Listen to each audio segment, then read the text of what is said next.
एक simple birthday theme को हमने इतना ब्यूटीफुल कर दिया कि फाइनल गिफ्ट देखकर सब बस देखते ही रह गए।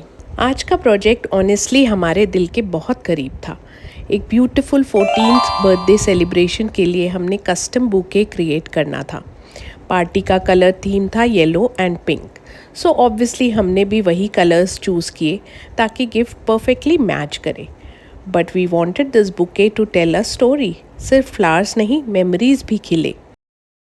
सबसे पहले हमने अलग अलग स्टाइल्स के वैक्स फ्लावर्स रेडी किए। Large roses, tiny birds, fillers.